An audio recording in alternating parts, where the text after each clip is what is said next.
માળી મારું નામ અક્ષય છે ને હું સુરતથી આવું છું. હું છેલ્લા 6-7 વર્ષથી આવું છું ને પહેલી વાર તમને તમારા જ્યારે દર્શન થયા હતા ને ત્યારે એક વેદ જેટલા બેસીને મેં દર્શન કર્યા હતા અને અત્યારે 6-7 વર્ષ થઈ ગયા હું બહુ આગો પાછો થયો ત્યારે આ પહેલી વાર મને સ્ટેજ પર આવવાનો મોકો મળ્યો છે. ને મારી માનતા એવી હતી કે છેલ્લા ડિપ્લોમા વર્ષમાં મારા જે પેપર્સ બધા હતા એ સારા નહોતા જતા અને મારી માનતા એવી હતી કે સારા CGPSથી હું પાસ થઈ જાઉં અને મને પેપરમાં લાગતું જ હતું કે મારથી એકમાં તો ફેલ જ થવાનો છું અને માતાજીના દીકરા માટે એક જોડી કપડાની ત્યારે માળીએ મને 100માંથી 85% પાસ કરી દીધો. ને મારી બીજી માનતા એવી હતી કે મારે ડિગ્રી કરવાની ઈચ્છા હતી, આગળ ભણવાની ઈચ્છા હતી. તો ડિગ્રી માટે એક એન્ટ્રન્સ એક્ઝામ આવે આગળ દેવી પડે પહેલાં.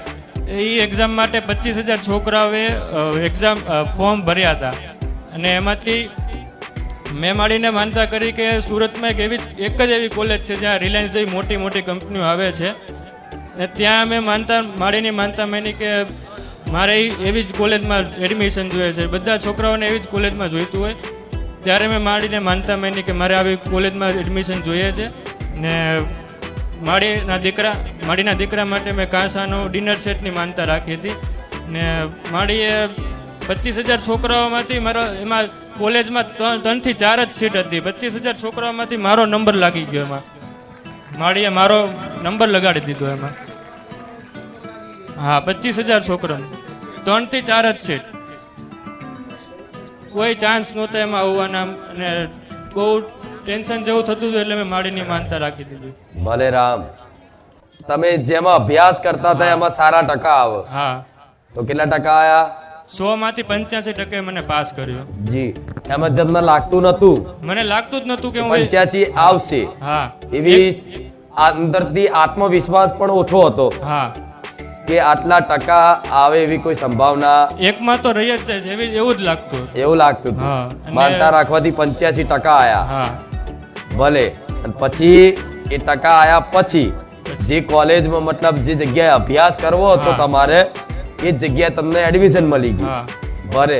25,000 છોકરાઓએ એક્ઝામ આપી હતી એમાંથી કોલેજ વડે 3 થી 4 જ સીટ બહાર પાડી હતી. એમાં 3 થી 4 માં તારો નંબર આવી ગયો. મારો નંબર આવી ગયો.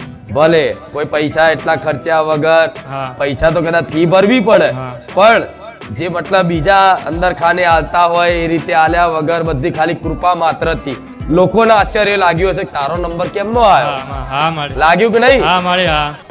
એમાં તમે સ્કોલરશિપ નો મેળ કરી દીધો. પૈસા નહોતા ને તોય સ્કોલરશિપ નો મેળ કરી દીધો. સ્કોલરશિપ મળી ગઈ. હા, ચાલુ એક્ઝામે સ્કોલરશિપ ના કાગળિયા કરવા જતો હતો તો ન્યા મેળ પડ્યો. એમ કીધું કે ઉપરથી સર્વર બંધ છે અને મેં ત્યારે પ્રાર્થના કરી કે માળી તમારા ભાગનું કાઢી નાખીશ, તમે સ્કોલરશિપ અપાવી દેજો. ભલે. અને 10 જ દિવસમાં સ્કોલરશિપ પાછી ડેટ આની એન્ડ થઈ ગઈ હતી, ડેટ લંબાઈ ગઈ એની. ભલે.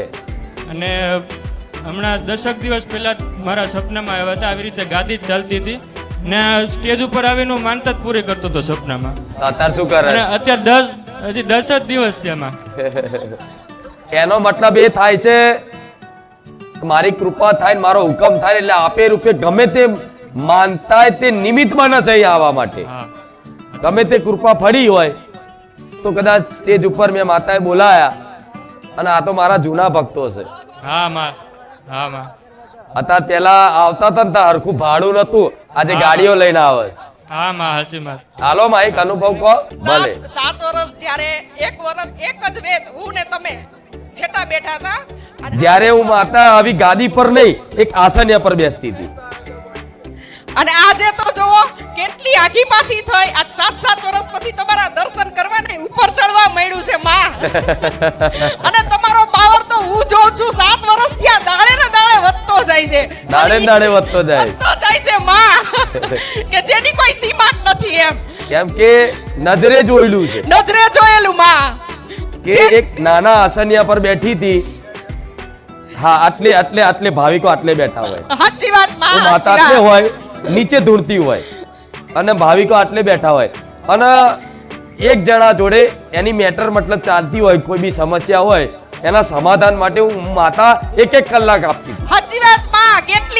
કેટલી વાર મારો વારો આવી કલાક ગયો, માં. સુધી સમજાઈ બેહાડી નાની નાની બાબતો એમને ઝીણી સમજાવું એ રીતે બેઠક થતી હતી. પણ આ દિવસે ભક્તો વધતા ગયા એમ એ બધું ધીરે ધીરે ઓછું થઈ ગયું પટેલ.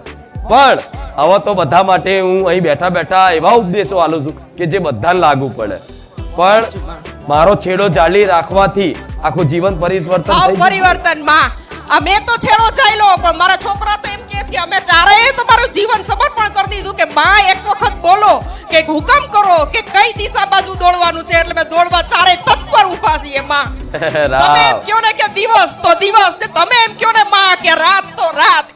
તમારા વગર તો મને ચાલતું જ નથી. 7 વર્ષથી મન માતાને પકડી રાખી મારો ચુંદડીનો છેડો જાળી રાખ્યો માં.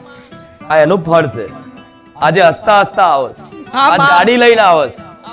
હાડી હમણાં પેલા જો સાધન નતું હરખું, નોકરી હરખી નથી. આ સાહેબ જેવી નોકરી આલી દીધી. સાહેબની નોકરી મળી લે મતલબ પેલા તો કોકને નીચે હાથ નીચે રહેવું પડે. આ તારા હાથ નીચે બધા રહે છે. આ મારી કૃપા છે. પેલા ઘરમાં હરખું ફ્રીજ નતું. આ fridge, washing machine, TV BV બધુંય છે. નહીં આ ચૂકે એક હોનાની વસ્તુ નથી, હોનાની વસ્તુ છે. બધું જ કહેવાય ને તો કોઈ વાતની ખોટ નહીં. હા તો જે કાંઈ નથી માંગતું, જે મને માતાને માગે એના માટે બધું છે. પહેલેથી આ ભાવ રાખ્યો કે માં કશું નહીં જોતી, માં તું જોઈએ તો જો હું છું તો બધું છે. ભલે રામ. ને હમણાં જ માડી તમે બોલ્યા કે જીવન સમર્પણ વાળી વાત કીધી. અત્યારથી જ હું કહી દઉં મારું જીવન તમને સમર્પણ કરી દઉં છું માં. ભલે રામ. તમે 7 વર્ષ તમારો છેડો ચાલ્યો અને આ જીવન હું છેડો ચાલી રાખીશ. ભલે સમર્પણ ભાવ વાલી મનથી રોજ સવારમાં ઉઠી એક જ સ્મરણ કરવાનું દરેકને કહીશ. જો મારા સમર્પણ દિવસે વધારવું હોય મારા ધામ પ્રત્યે તો રોજ એક જ વિચાર કરવાનો દિવસમાં એક વખત કે માં હું તારા શરણે છું, માં હું તારા શરણે છું, માં હું તારા શરણે છું. રોજ આ પ્રાર્થના કરતા રહેશો કે માં હું જેવો છું એવો તારા શરણે છું, હું તારો છું. બસ આ કે કરશો ને એક દાડો હાચુકલા જે દાડ મેં તમને સ્વીકાર લીધા ને કે ખરેખરમાં તું મારા શરણે છું અને મેં સ્વીકારી લીધા છે એ દાડ તમે રાજા થઈ જશો. ભલે રામ. ખૂબ આશીર્વાદ. એક જનરલ પ્રશ્ન પૂછું, તમે કયો તો. જેમ મેં તમને ગુરુમાં ધારણ કરેલા છે એમ ઘણા લોકોએ કર્યા હશે. તો કોઈને કઈ નવીન કામ કરવું હોય તો તમને પૂછ્યા વગર અમે કરતા નથી એમ કોઈ નહીં કરતા હોય ભલે. તો એ કેવી રીતે કરવું કે તમને પૂછીને જ કરવું એમ? બધા મને પૂછવા જશે તો મતલબ હા. લાખો મારા ભક્તો છે. અહીં જેટલા છે એના કરતા ડબલ ઘેર છે. ઘેર છે. રાત પાલીવાળા, દિવસ પાલીવાળા, બપોર પાલીવાળા અલગ, સવાર પાલીવાળા ભક્તો અલગ, બપોર પાલીવાળા અલગ, હોજ પાલીવાળા અલગ, રાત પાલીવાળા અલગ. જો રાત પાલીવાળા અત્યારે આયા છે. હાથ પાલીવાળા મતલબ બધા ઘણા ભક્તો છે મારા. બધાને મતલબ જવાબ આલવો મુશ્કેલ છે. એનું કારણ છે 2 નંબર યુટ્યુબ ના છે તો બધા માતાજી જોડે વાત થાય એટલે માતાજી બધા જોડે વાત કરવા રહેશે તો શું થશે? સંભવ નહીં હવે. પણ તમારા કોઈ બી કાર્ય કરવું હોય, કોઈ ઘર લેવું હોય, કોઈ સાધન લેવું હોય, કોઈ જગ્યા લેવી હોય, તમારો નિર્ણય કરવાનો થાય ત્યારે તમને એવું લાગે કે આ વાતે મારા માતાજીને પૂછવું જોઈએ.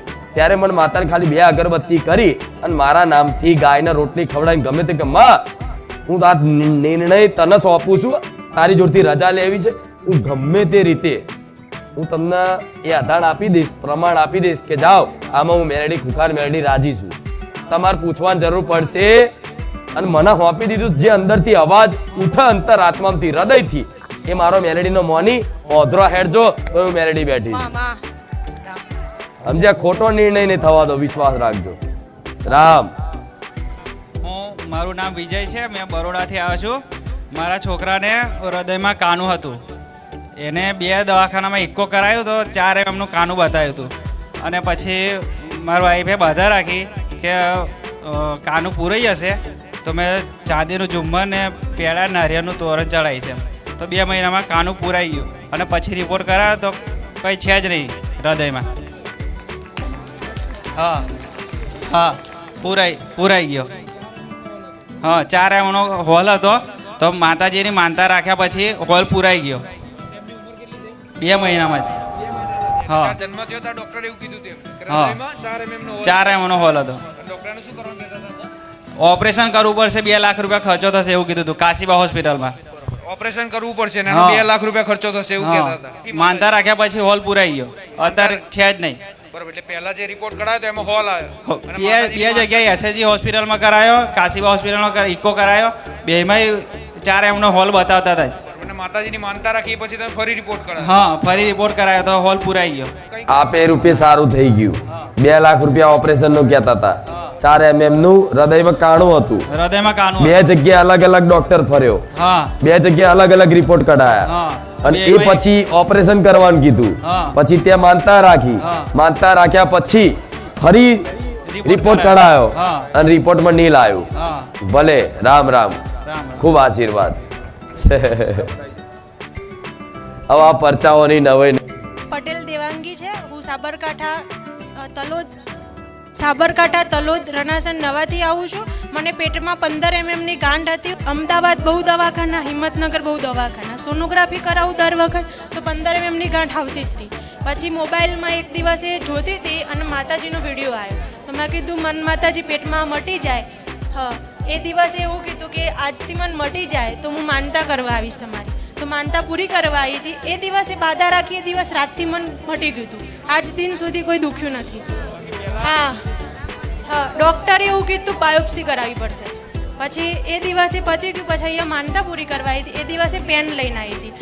ગુજરાત પોલીસની એક્ઝામ હતી તો એ દિવસે પેનથી પછી હું પેપર લખ્યું હતું. તો પછી આજે ગુજરાત પોલીસમાં સિલેક્ટ થઈ ગયું. હા હા. તો એક 15 mm ની ગાંઠ હતી. હા તો પહેલા તમે રિપોર્ટો કઢાયા છે ને? હા, sonography sonography. MRI CT scan બધું કરાવ્યું. એમાં 15 mm ની ગાંઠ આવતી હતી. હા, કેટલા દવાખાના બતાવ્યા તું આવું? અમદાવાદ ત્રણ દવાખાના, 3 દવાખાને, ત્રણ દવાખાનામાં સોનોગ્રાફીમાં એવું આવતું હતું 15 mm ની હા. ગાંઠ છે. હા. અને અહીં માનતા રાખ્યા પછી એ દિવસ રાતથી મને દુખવાનું જ મટી તો ગયું. ફરી દવાખાને હા, બતાવ્યું. સોનોગ્રાફી કરાવી તો કઈ છે જ નહીં રિપોર્ટમાં. એમ પહેલા 3 જગ્યાએ અલગ અલગ દવાખાનામાં સોનોગ્રાફી કરાવી અને એમાં 15 mm ની ગાંઠ બતાવતા હતા. માનતા રાખ્યા પછી એ ગાંઠ તને એવું લાગ્યું કે દૂર થઈ ગઈ. હા, દૂર. પછી સોનોગ્રાફી ફરી હા, કરાવી. તો કઈ છે જ નહીં રિપોર્ટ. રિપોર્ટ નીલ. હા આ મારી કુખાર મેલડીની કૃપા છે. આવા મારા પરચા છે. પછી પોલીસમાં સિલેક્ટેડ થઈ. કદાચ ગાંઠ હોત તો પોલીસમાં ના થાત. હા, ના ના થાય. થાત. રનિંગ જ ના થાય. બોડી ચેકઅપમાં હા, અને મતલબ રનિંગ બી ના થાય. કતી ચાલુ ને તો બી પેટમાં દુખતું હતું મને. હા, માગ્યું એક આલી 2. હા અને અચાનક મોબાઈલ મચેડતા અચાનક આ કે આ માતાજી કેવા પાછા. હા, એવું જ થયું માતાજી. આ હમણાં કેવા મારા લાગ- જોડે એક રનાસણના પેલા ભાઈ આયા ને એમના જોડે હું માનતા રાખવા આવી હતી. ભલે. પહેલા માનતા પૂરી કરવા એમના જોડે આવી હતી. પેલા તો આ બધા તને નહીં કહેતી હું માતા, કઈક લોકોના આ બધી અંધશ્રદ્ધા દેખાય. હા, એવું. આ બધું લૂંટવાના ધંધા છે, આ તો બધું ખોટું હોય, આ તો આમ હોય. જ્યારે અનુભવ થાય તો કે ના ના હારું, આ તો અલગ છે.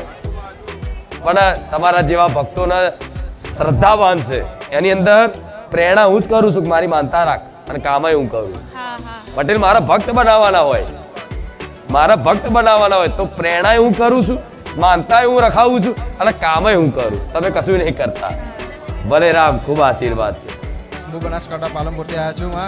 મારી મમ્મી મારી આર્મીની નોકરી નથી લાગતી એના માટે મોનતા મોલી હતી. તો મારી નોકરી લાગી હતી તો હું 7.5 મહિનાની ટ્રેનિંગ પૂરી કરીને ઘરે છુટ્ટી લઈને આવ્યો હતો.